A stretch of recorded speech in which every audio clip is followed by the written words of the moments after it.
Hey, welcome to The Explainer. Today we're tearing down and rebuilding our understanding of project management by looking at the PMBOK 7th edition. And look, if you've ever felt like the old rulebooks are just collecting dust in today's world, you're in the right place. So let's just start with a question that I'm pretty sure we've all run into. You have a great idea, a solid team, everything seems to be lined up, but then somewhere down the line, the project just grinds to a halt. It gets stuck. Why does this happen so often? Well, it's because the world we work in has fundamentally changed. The whole game is different now. The old way of managing projects, with these super rigid plans and a fear of change, it's just too slow. It can't keep up. All right, so here's the game plan for this explainer. We are going to build this new blueprint for project success, piece by piece. We'll kick things off with the new mindset, then dive into the core principles and domains, and wrap up with a look at the custom toolkit you can start using right away. Okay, the absolute biggest deal in PMBOK 7 is this massive shift in thinking. It's about moving away from, just blindly following a process to instead being guided by a core set of principles. It's a huge change. And this slide just lays it all out, old way versus new way. The old predictive approach was all about locking everything down from day one and fighting off any changes. The new, adaptive way? It's all about delivering value, not just sticking to a plan. It understands that scope will probably change, and you know what? It actually embraces that change. So, what does this new mindset actually look like in the real world? Well, it's built on a foundation of 12 guiding principles. You can think of them like the fundamental, unshakable truths of great project management.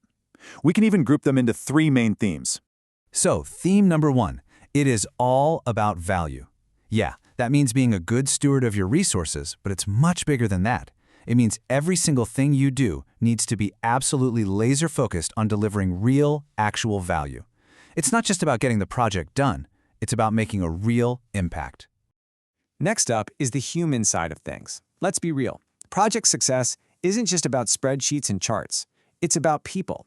It's about creating an awesome collaborative team environment, really engaging with every single stakeholder and showing true leadership, not just, management. And the third theme is all about facing reality, right? Projects are messy, they're complex, and instead of trying to fight that, this new mindset tells us to lean into it, to navigate the complexity, to be adaptable, and to see change as the very thing that helps us get to where we need to go. All right, so if those principles are our foundation, then these 8 performance domains, they're the pillars holding the whole thing up. These are the big, interconnected areas that you've got to keep your eye on for any project. And you can see right here how neatly they're organized. You've got your people domains, so your stakeholders and your team. You've got your process domains, that's how you actually plan and do the work. And then the business domains, which is all about delivering value and dealing with all that uncertainty we talked about. It forces you to look at the project from every important angle. Now here's the really crucial part. These are not steps in a list. You don't just finish the team domain and move on. No, it's more like juggling. You're constantly balancing all of these things at the same time, managing stakeholders, planning what's next, measuring your progress, all throughout the life of the project. Okay, so we've got our foundation and our pillars. Now for the fun part. Let's talk about the actual tools you're going to use to get the job done. PMBOK 7 puts them into this really flexible toolkit made up of models, methods, and artifacts. First up, you have models. Think of these as your mental cheat sheets or frameworks that just help you make sense of a situation. A classic example is Tuckman's ladder. It explains the stages a team naturally goes through. It's not a process you follow, it's a model that helps you understand what's really happening with your team. All right, next you've got your methods. These are the how-tos. They're the specific procedures you follow to get something done, like using a probability and impact matrix. That's a clear method for sorting through all your project risks so you know which ones to tackle first.